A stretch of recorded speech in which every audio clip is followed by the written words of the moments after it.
Good morning, everybody. Good afternoon. Welcome. Good to have you with us. Thanks for joining us for the July user group.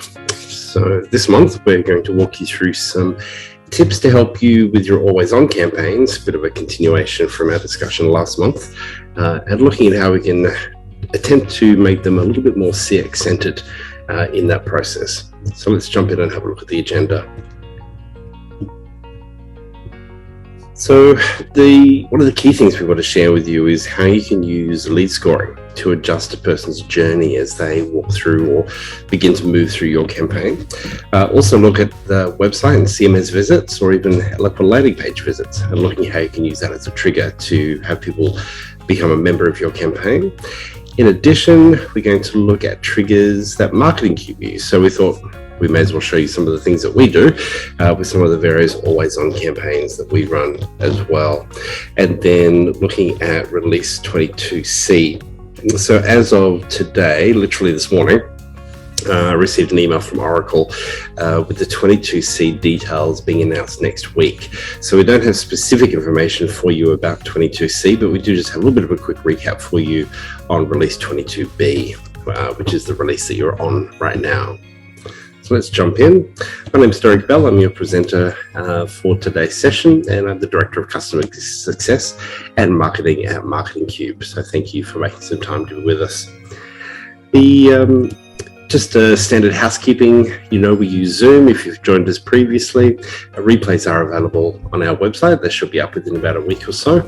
Then obviously feel free to ask questions as we move through. We'd encourage you to use the Q&A. Just be aware the Q&A is public so others can see that. So perhaps if somebody asks a question that you're thinking of, you can go ahead and upvote that question as well. So feel free to do that. However, if you wanted to ask a question directly to myself, please use the chat function. That's private, only I get to see that one. So look forward to you engaging with us today. Now, you notice that as you registered this month and I think also last month, we're asking people for how long or how many years you've been using Eloqua. And just as a little bit of an average, we broke it down across the two audiences for these sessions. So across the Americas and EMEA, we have an average of 4.4 years. So you know how long you've been using Eloqua. So you can see if that's a little bit above or below the average. And Asia Pac is 3.8 years. There was some questions, as you are probably aware, we encourage people to submit questions when they register. Some do, some don't. This month, Kath, one of our clients from Sydney, Australia, did, and I thought I'd leave this in here for the US group because it's still probably a really pertinent question. So she wanted to understand, was there some way when an always-on campaign is coming to an end that she could get some type of an alert or notification? And the answer is absolutely yes, there is. There's absolutely a way you can do that. So let's have a look at an answer to that question. The first thing I'd encourage you to do, if you are creating an always-on campaign, as you know, there's no function specifically within Eloqua where you can say, just run this campaign forever. As you know, a campaign must have a start date and an end date. So keeping that in mind, what you can do, of course, is just artificially extend that end date. You can see here an example on the screen. I put, I think, what is that, July 4? 2040. So it's quite a ways into the future. So for all intents and purposes, that would very much be an always-on campaign. So that's one way to do it. Now, if you wanted to use the notification function, you can absolutely do that as well. So from the options menu, from the campaign canvas, you can access campaign fields from that menu. And that will give you a pop-up window on your canvas. And if you move to the fourth tab, being the notification tab, you can see there you can nominate users. And so there must be users of Eloqua. They can't just be anybody else in the office. They need to be a user of the platform. And you can nominate when Eloqua will send a completion notification email. So it comes through as an email into your inbox, and that's to the email address associated with your user profile. I'd encourage you to probably think about adding a couple of people in that scenario, just in case, because you can see the maximum of 5 days notice as to when a campaign is going to wrap up. So if you're on annual leave, summer vacation, those sorts of things, it's probably a good idea to have a couple of people in there to receive those notifications. So we'll say thanks to Kath from Sydney, Australia for that question, and hopefully that's of help to you. So I wanted to set the scene for today's session, and it's actually based on a little bit of a little bit of research that we found here in Australia. But I imagine it's probably very similar to both the Americas and across Europe as well.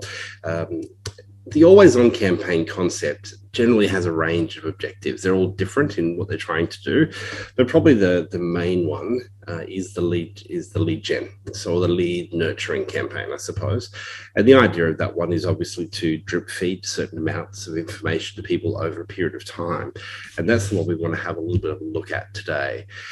Given that's the case, this research was quite interesting. So this is a CMO magazine. Used to be a paper-based magazine. Now it's an online document, as you would imagine, is most the case around the world. And this is the 6th year that CMO Magazine Australia has run this particular survey where they talk to CMOs. And I think in this particular edition, they had about 160, 200 or so CMOs respond to the survey. And the 76% of those CMOs say that acquiring new customers is their dominant growth strategy in 2022. Now, what's interesting is that last year, it was only 41%. Now, of course, we've had pandemics and all sorts of fun things, and retention was probably the key strategy for the last couple of years. But there certainly seems to be a mind or a paradigm shift happening now where we're sort of getting back to probably what we should have been always doing, which is the idea of growth and to certainly acquire new customers. So given that's the case, that's why we thought certainly looking at the lead nurture campaign is probably a good thing, because obviously as marketers, we'll be expected to run these campaigns as we're out finding net new prospects, whether they be students, whether they be clients, whatever they may be. We've got some work to do some nurturing. So let's spend a bit of time on that today. So adjusting a contact's journey in the campaign is really quite easy. It's not as complicated. You probably do it yourself anyway with regular campaigns. But what we wanted to do here is have a look at maybe a slightly more advanced way of doing that. And that is to listen for changes in a lead score and what that might mean and how we can adjust the journey. So the key thing to understand here, I suppose, from the campaign canvas point of view, is that you have the ability to both observe and act on a person's behavior. By observe, I mean you obviously know if they've opened or clicked on something, if they've visited an Eloqua landing page, or perhaps they've visited your website, your CMS. There can be a whole range of things that they do. But then you have the ability to act and do something, and you can either just kind of keep doing what you've always done, or you can begin to tailor that journey a little bit further. And the lead score change is one of those. So I thought it would be wise to just take a step back and remember, how do contacts get into a campaign, specifically to a campaign canvas? First option, of course, is the segment, which is the most obvious one. And that can be a static segment where maybe you're simply uploading a list, so it's a fixed audience.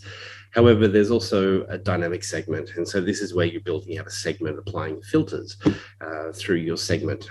And generally, that's how we work at Marketing Cube. We don't really do any list uploads. The only list uploads we do is potentially following an event, like an in-person event. And we haven't done one of those for a couple of years. So, and you get that from event organizers, obviously, and hopefully they've opted in and you can upload them into your platform. So they're the two options there in relation to segments. Option 2, the program canvas. So as you know, the program canvas doesn't actually send emails. So what the program canvas can do, though, is do a lot of listening. It can listen. It can also manipulate data and change data based on specific instructions that you give it. And the program canvas can send an individual from the program canvas to a campaign canvas. And that's when you would start to send emails and begin to communicate and engage with that person. Maybe it's SMS. There could be a range of ways that you may do that. Program Builder as well. So depending on how long you've been using Eloqua, you'll be familiar with Program Builder. It's certainly been the major workhorse of Eloqua, and it's where we used to build campaigns before we had the campaign canvas. But primarily, for anyone that's new to Eloqua, certainly within the last few years, 3 to 5 years, Program Canvas is really where that heavy lifting is done these days. Option 3. We can use a form. As you know, there's a form processing step called Add to Campaign. And so it could be simply by someone completing a form, you go from the form and then you drop them onto a campaign canvas and off they go. That could be any type of campaign, obviously. And the fourth option would be from another campaign. So you may have a campaign running, does certain things. You may ask a series of questions, and then based on the responses to those questions, using the different elements, you may move them to another campaign. So they're kind of the four main ways that a person can get into a campaign. But we want to focus on these first three. And option one is kind of the same in reality, but option 1 and 2 is what we want to focus on. Now, of course, you can also use the campaign canvas elements themselves to know what somebody's doing right now. By that, I mean, for instance, you can access information stored on the contact, and that just kind of tells you what profile information you have. So, for instance, are they in the US, or are they in Canada, or are they in Germany, or are they in the UK? You can ask those sorts of questions. However, if you want to understand what somebody's actually physically doing, then a shared filter is probably a really good tool, because a shared filter enables you to access all of those filters that you use in segments. Really, it's the same interface. It's just a shared filter you can use on your canvas to ask questions right now. Because typically in a nurture campaign where you have multiple communications, let's say 8 to 10 or 15 emails potentially spread over a 4 to 5 or 6 month period, then it's highly likely that a person's information will change from when they first enter the campaign. You may not know their industry, you may not know their job title, you may not know which country they're in.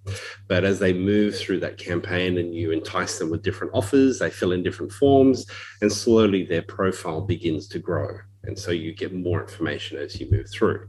So the shared filter enables you to ask those questions as you move through the campaign, not just simply at the beginning of the campaign. And of course, there are decision elements as well. And those decision elements enable you to ask certain questions and move people in different directions, whether it's to other campaigns, or there could be a whole range of options for you to play with there. So let's get back to lead scoring and think about that again. So if you can imagine, for instance, this red line on the screen right now is in fact a campaign start date at the very left and a campaign end date at the very far right.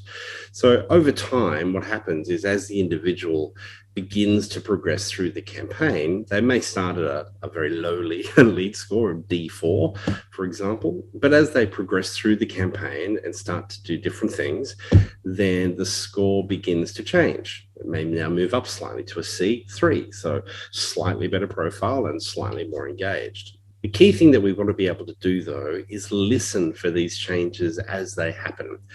And when I say as they happen, I'm talking within minutes. Okay, so the lead score itself is actually updated every hour. If the person has done something in that last hour, and in that last hour it impacts the lead score, then the lead score is updated and refreshed, and that's reflected on that individual's lead score on their contact record. And so we can listen for that and actually act on it immediately versus having to wait. And then eventually the person maybe gets to the end of the score where they're A1.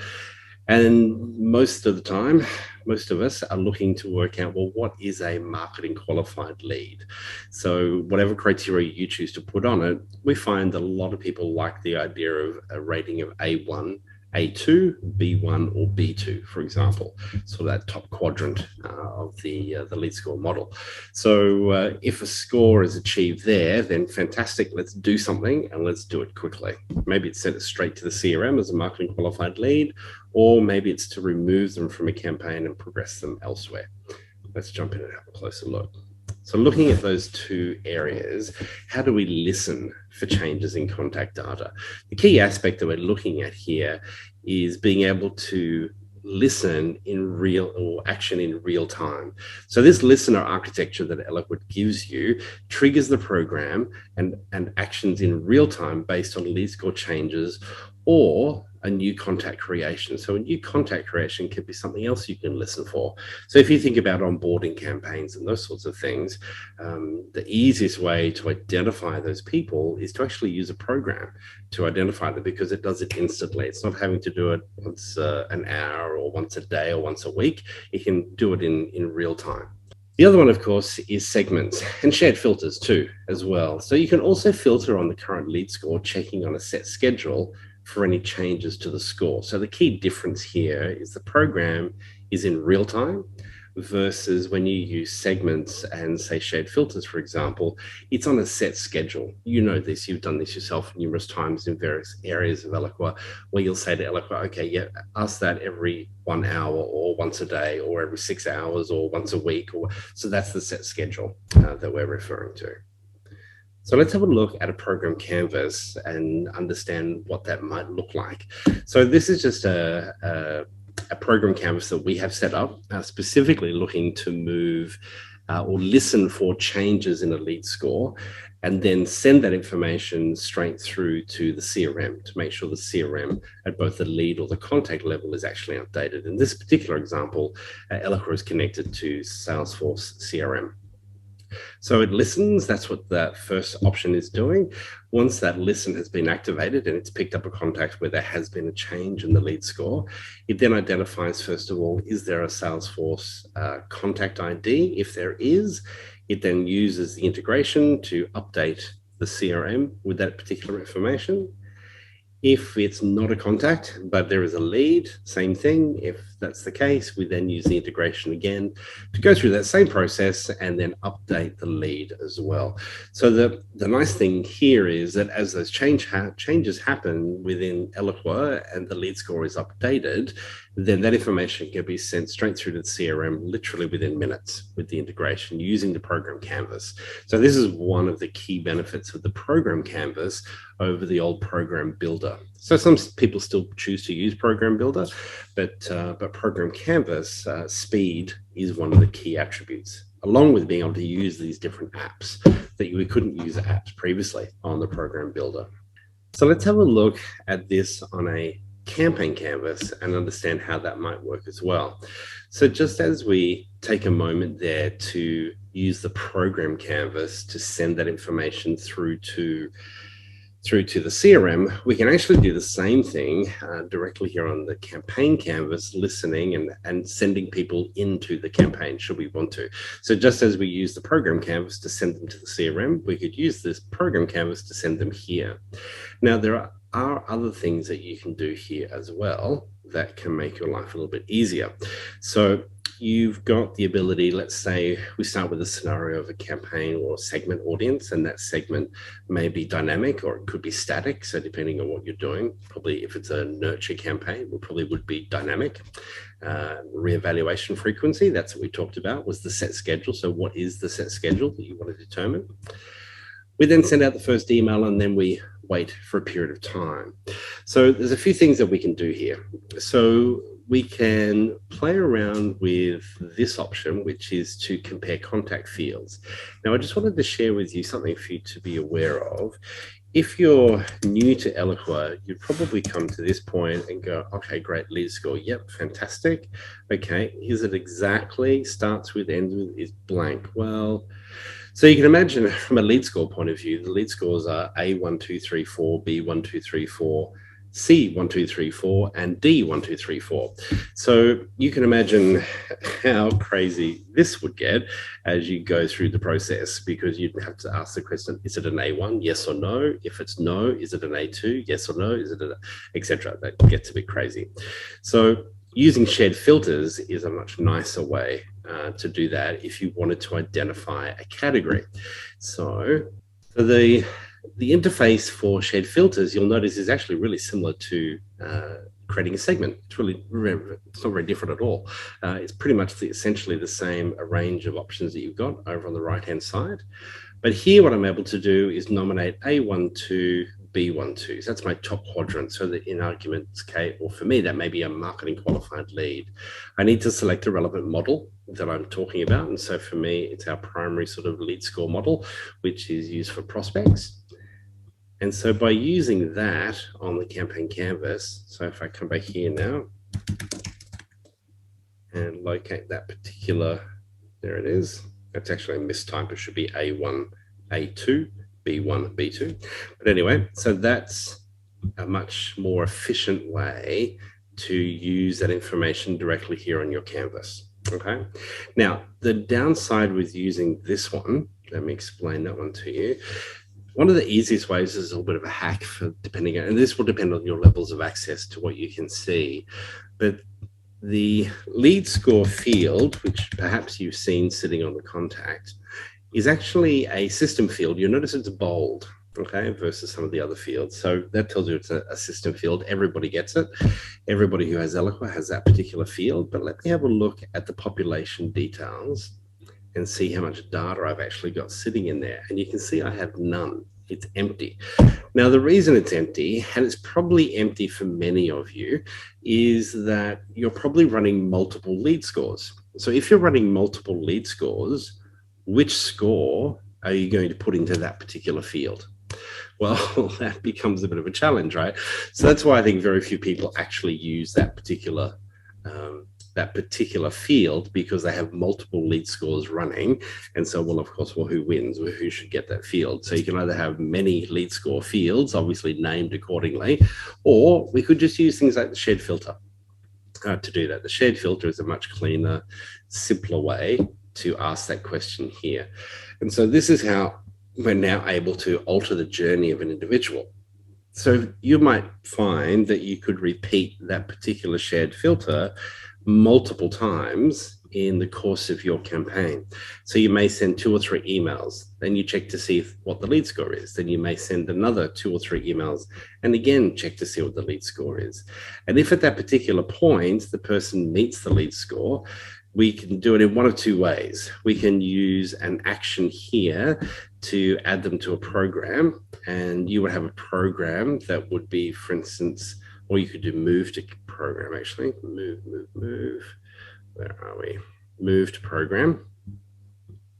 So you would do move to program because the person has now met the criteria. They are a marketing qualified lead, and that program that you would select would probably be something like add to CRM. Okay. So different ways that you can then progress that person. You take them out of that particular campaign, and then you move them straight to the call center or to the field sales team, whatever that might be. Or you may want to leave them in the campaign. So you've got options there, right? So you could leave them in the nurture campaign. It's not necessarily the case that they need to be removed, but we certainly want to get the information over to the sales team so that they can potentially make contact with that particular individual. Now, other ways that you can make changes to a person is using any information you have stored on a custom object. So same concept again, simply by going through and identifying a particular custom object that you wanted to look at. Maybe it's based on a On24 webinar, for instance. You might have other information that you've captured about that particular person, whatever it might be. And then you can simply select that and again, query that. And if they meet that criteria, again, move them in different directions. It all comes down to understanding, I suppose, what the key objective of your campaign is. What are the questions you're asking?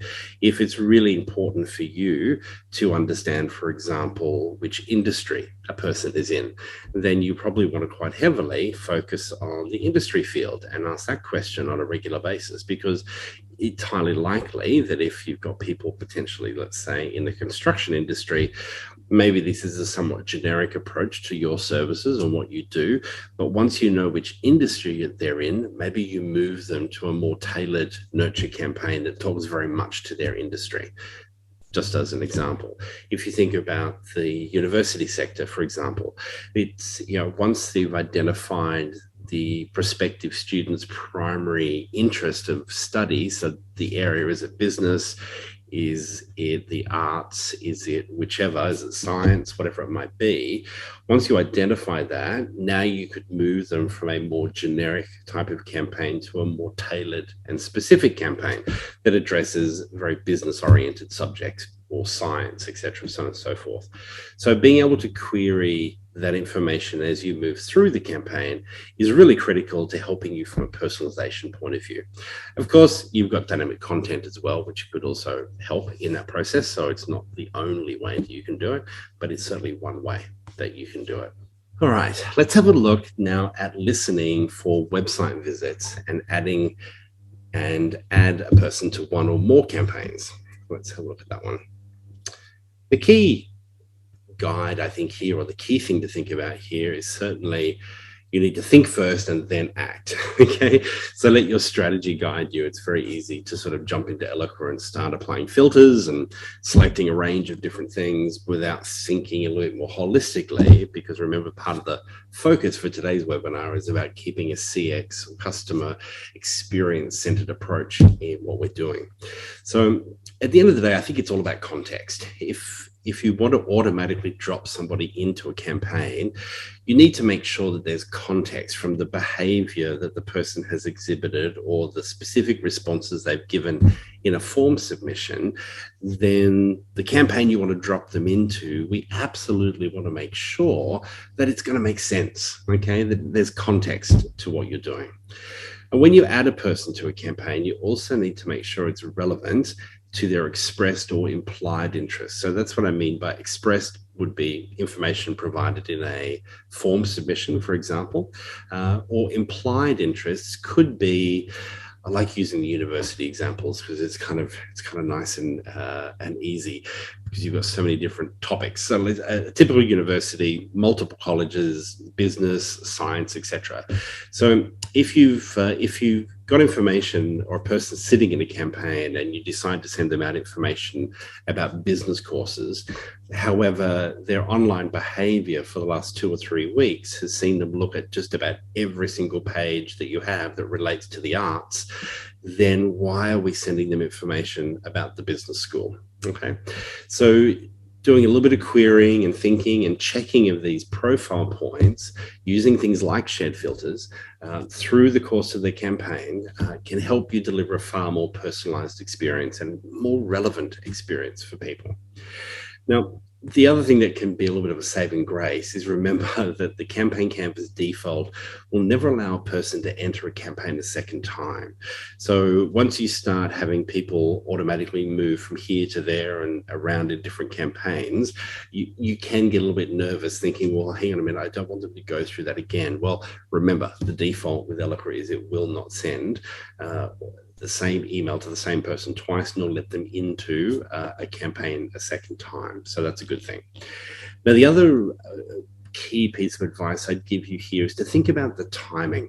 Okay, let me give you an example. So some of you who are on the call today may have come to our website at some point and seen the calls to action to subscribe to the Eloqua User Group. And thank you for doing that, by the way. So you would have filled in a form, received a confirmation email. The next step in that process for you is an onboarding campaign where we drop you into a campaign that delivers you, I think it's about 6 to 8 emails over a 2 or 3 month period. The key thing you want to do there is, because remember, it's all digital and everything happens really quickly. So the person submits the form. On that form, we have a processing step that pushes that person onto a campaign canvas, and then they can be sent that email, but they're not, because we have a wait step there. So as soon as they come onto the canvas, the very first thing is actually a wait step. And that wait step, I think, is either 24 or 48 hours. We don't want to leave it too long because you've obviously just joined and you've got a confirmation email, which is great. We don't want to then follow up literally within 30 minutes with the first email of the onboarding campaign. So think about that experience and you think about how you can put some logical pauses into the delivery of those various campaigns. My general rule of thumb is if somebody submits a form, then they should receive an email immediately to confirm whatever it is they've just told you in the form. I think that's a good customer experience. People like that confirmation. It's crystal clear then to them that, yes, the company has received the information I've given them. That's fantastic. But then I don't think I need to bombard them necessarily. Now, of course, we work in a high-value B2B type of environment, not a consumer environment. And looking at those from the call today, it's actually a bit of a variety. So you know your customers best, you know your prospects best, but just be aware at that time that you can fold between the two. All right, so this is the segment builder. What I wanted to do here was just highlight for you in segments. We looked at this a moment ago in the shared filter area, was how you can compare the lead score. So you can see we've got profile A1. In this particular example, I've just, for the purposes of the screenshot, I've actually filled it out into 4 different filters, but you can achieve all of this in a single line item of compare lead score as well. So you've got the option. Typically what you're wanting to do though is probably also narrow down. So in our world, we have a really beautiful model, which is nice and simple, which is an account type. And that account type is either prospect, customer, vendor, partner, internal for staff, and there's a couple of others as well. But it makes it really easy for us to be able to identify somebody who is a prospect versus somebody who is a customer, etc. So you'll have some type of field or combination of fields within your system that would enable you to do that, because you obviously want to focus on just the prospects, not just anybody that has the lead score. Because remember, the lead score that Eloqua generates is applied to every single contact in the database. It's here in segments that you begin to filter that audience down to your target audience the model was built for.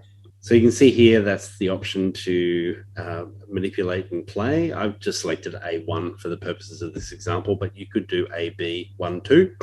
Select the actual model that's relevant that you need to play with, and you can see the various numbers. So it would be highly likely in this scenario that your marketing qualified leads will be much smaller than the great unwashed, I suppose, of the A3s or B3s, etc. Let's take a look at CMS and page visits, because that's another really fun part that you can definitely take advantage of. So let me just jump back into segments. And here's one I prepared earlier. So I'll just zoom in a little bit there for you so it's a bit easier to see. All right, so we've done it in 2 ways. The first one I'm going to show you, though, is in relation to website visits. So you'll see there's visited websites. And so as far as Eloqua is concerned, you'll see when you start to scroll through here, any link that you've ever provided in an email that you've ticked the box for Eloqua to track and someone has clicked on will be recorded. Okay, so for instance, blog.eloqua.com is clearly not something that Marketing Cube owns, but we obviously share that link, and you'll see it's actually quite old because it's HTTP, not HTTPS. But every single link that's ever been used that we've sent people to, a lot of top liners documents there, are stored here. Now, one of the easiest ways to access it, because you need to drop in the full URL. So I'm going to take you to Marketing Cube, and I would encourage you to do exactly the same thing. So go to your homepage, find the relevant pages of your website that you're wanting to look at and track, and copy the URL. So for Marketing Cube, I need to grab everything like that. That's some tracking script on the end there, which is not relevant to what I'm doing in Eloqua. So then I come here. When I paste that in, 9 times out of 10, it'll do exactly as you just saw. It pops up, so I need to click there and say add.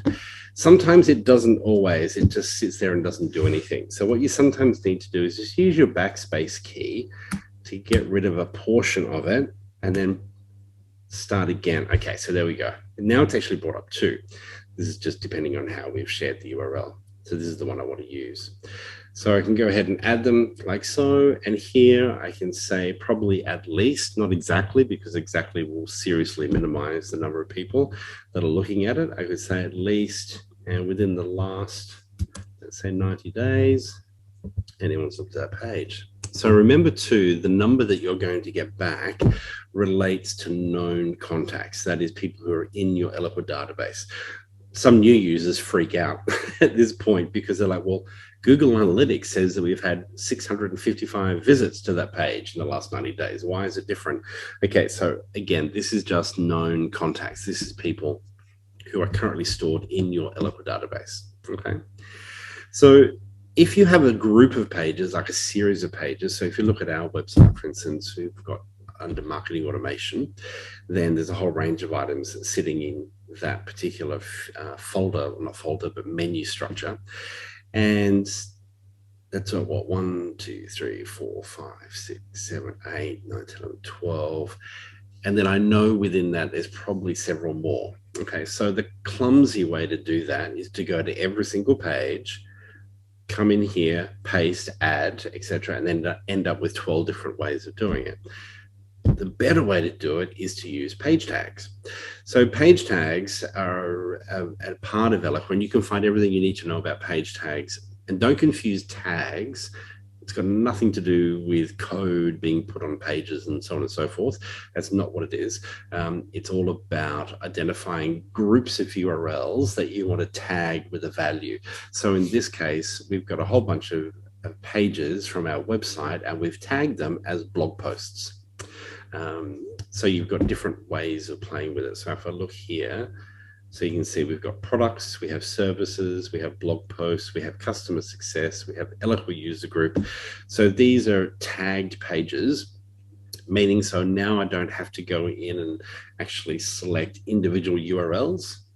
I can take a whole bunch of URLs that relate. So again, if we look at the university, you could take all of the science pages, all of the arts pages, all of the business, did I just say business? I think I did, pages, etc., and group them together and tag them as business school, art school, science school, etc., those sorts of things. It makes it a lot easier here, and also you can then drop those into shared filters on your campaign canvas to query a person. So if there's a series of emails that are driving people to look at science, then let's use a shared filter to be really specific. Have they looked at any of these pages? And then adjust the journey accordingly as you move through. So while we're on that point, let me just remind you, when you ask the question here, so there's an option here called visited website, and you'll see you have no ability to enter URLs or anything like that. So this particular element on the campaign canvas, which is one of the decision steps, is simply asking the question, have they visited any of your website pages? Okay. It's not specific. It's just simply any part of your website. If you want to be specific, you need to use a shared filter in order to achieve that, and in the example that I just showed you. So think that one through. You've got a lot of control over there. This is actually really helpful in the very early stages of a nurture campaign, because often at those very early stages of the nurture campaign, you don't really care which page they've looked at. It's just fantastic that they're looking, okay? And as we progress through the nurture campaign, then we can start to query and be a little bit more specific in what we're asking for. So hopefully that helps. Okay, something I wanted to share with you. We've shared this previously, but we kept getting questions asked about it. So I thought it would be worthwhile to look at. Sorry, let me just quickly, there are a couple of questions here. Will it be stored when we share it in our assets, but no one clicked on it? And how do we tag the pages associated? Okay, so let me quickly, for Patricia, let me just take you back. Patricia, can I encourage you, if you go to the Help Center and if you search for page tag or page tagging, or even page tags, I think, essentially what you're doing is as you read through these different discussions or these instructions, etc., it's got here uploading page tags. So essentially what you're doing is you're going to go to your website. Usually I find Eloqua is easier because you can go to the website overview report within Insight and export that, because it gives you the full URL, whereas Google Analytics doesn't give you the full URL, and it's kind of cumbersome and clumsy to export unless you know how to. I've certainly never been able to achieve that. So we get all the URLs and then we group them, and usually if you list them in alphabetical order, they're typically organized in such a way that achieves what you need. So then you take all of the pages, let's take a university, for example, again, all the science school pages. We take all of those URLs, we drop them into a template, which we then upload into Eloqua. And that template will have one column being the URLs, and the second column, column B, will be the tag that you want to apply. So the tag may be School of Science, or maybe just science, whatever is easiest, whatever you think is going to make the most sense. And so that becomes the tag that you see when you access from a segmentation point of view that I showed you there just a few moments ago. But everything you need to do with page tagging is, we use it all the time. It's such a handy tool, not just in segments, as I said, but also on the campaign canvas as a shared filter. Now, the other question, and will it be stored when we shared it in our assets, but no one clicked on it? My understanding is that somebody has to click on it.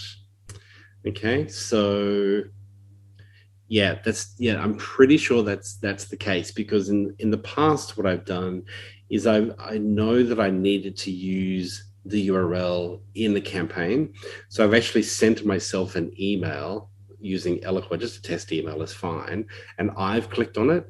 So then when I click on it, Eloqua records that URL against my profile, and it's also then stored in the master area of Eloqua with anything that's ever been clicked, and that's what shows up and appears. But yes, someone has to. You're welcome, Patricia. Somebody has to actually click on it in order for it to be recorded in Eloqua. So yeah, really good point. So what I wanted to show you here, and we've got some more information in our blog post, which I've started to write today, which will give you a bit more information on this one. The key one is, the problem is when you do testing within Eloqua using your own contact, you're constantly you're constantly changing information on your contact, because you want to have a look at dynamic content, or you want to test different geographical things, or you're testing an unsubscribe and then you're resubscribing, etc. And then you forget to reset your subscription and wonder why you didn't get an email. And it gets very confusing. So what I find is easier, and this works with Gmail, and I'm not aware of it working with any other type of email, but it certainly does work with Gmail, is the ability to create multiple contacts within Eloqua. And now the way I do it is, for instance, you can see here these examples. So I've got, let's say my email address is acme@gmail.com. Now, Marketing Cube, we actually use the Gmail product for our email. So my email, derek@marketingcube.com.au, is a Gmail account. And so I can still use that functionality. But if you don't, if you're an Outlook business or something else, just go ahead and create a Gmail account there. Obviously free, it doesn't cost you anything. And then you can do what this is. So what I do is let's say I've got 4 contacts sitting in Eloqua, which have a unique email address of Acme Plus customer@gmail.com, prospect, NZ prospect, US prospect, etc. And so what I do is I then create a contact with all of the typical parameters or profile points that would suit a customer. And then we do quite a bit of geographical stuff as well. And so when I'm testing dynamic content, I want to know what it looks like for a US-based client, or a Canadian-based client, or England, UK, etc., that sort of stuff. So I have multiple contacts with different geographical characteristics, different account type, are they prospect, customer, partner, etc., that sort of stuff. And so I then find that a lot easier. Now, the nice thing is, all of those different email addresses, those 4 that you see at the bottom of the screen, any email sent to those email accounts all come into my main primary acme@gmail.com account. That's the key thing. Apparently this actually started because the guys and girls at Gmail were getting so frustrated having to create brand new email accounts for the testing they were doing. Like, there has to be a better way. So they created a better way. And so it's this plus icon, and then whatever you put after it before the @ symbol makes it unique. And that's what Eloqua needs. It needs a unique email address. So there's a little hack for you to make some testing a little bit easier. All right, so some examples of different trigger-based campaigns that we use at Marketing Cube. All right, so the different campaigns, we've already talked a little bit about the lead nurture campaign that we run. There's the Eloqua User Group onboarding campaign. I talked to you a little bit about that one as well. Oracle employees. So Oracle obviously is a key business partner of Marketing Cubes. And so what we do is whenever we use a program, actually, no, we don't use a program. We simply use the segments to refresh once a day. And it's simply listening for anybody that has an email domain of oracle.com. It's actually nice and easy with Oracle because everybody on the planet that works for Oracle has an email address, oracle.com. There is no .com.au or NZ or EU or anything like that, .com, so it's simple. And so we use that to filter and drop them into a campaign, which is kind of a welcome. So first of all, thanks for filling in some details and learning more about Marketing Cube. Here's what we do. Here's how we help Oracle customers with Eloqua, so on and so forth. So it's a little bit of an introduction campaign that we run. There's another one for a test drive for our SMS app. So as you're aware, there's the new app from Oracle, which you can utilize with Eloqua. Marketing Cube has had an app for a number of years that we've been using for SMS with our clients. We use it ourselves. It's the one that sends you reminders as well. We have another one which is always on, which is for non-work related emails. So we're in the business to business world, and we feel it's a fair request to ask that if somebody accesses our content or joins us here on the user group, for example, it's not too much to ask that we at least know where you work. Okay, we're not going to stalk you, I promise, but we feel it's a fair and equitable exchange of value to provide this service once a month at no charge to you. Hopefully you're getting something out of it, and we obviously appreciate you being here with us each month, so thank you. And so what that email does, or that campaign does, it basically just invites the person to share with us and update their contact with their work-related details. That's primarily it. So then the last one there is a CRM initiated invitation. So this is where you can really take advantage of the integration between both your Eloqua platform and your CRM. So if you're a Salesforce user, and it can operate in a similar fashion across most CRM platforms, you could have it set up so that a person can be added. So a CRM user could take a lead or a contact and drop them into a particular campaign.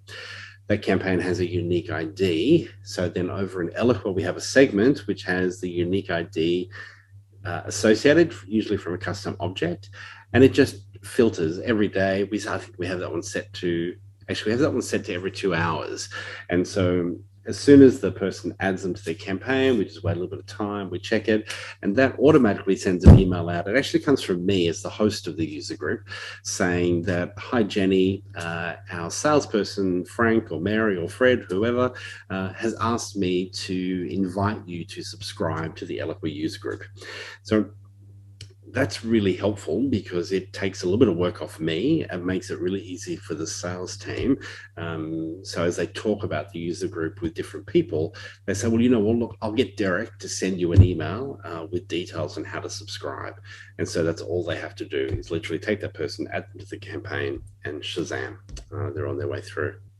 So this is the always on subscribers. This is another one that we have where at some points in the process of subscribing to the user group, we haven't actually received confirmation that you're using Eloqua. Now, of course, it's reasonably safe to assume that if somebody joins an Eloqua user group, they're probably using Eloqua, but it's not always the case.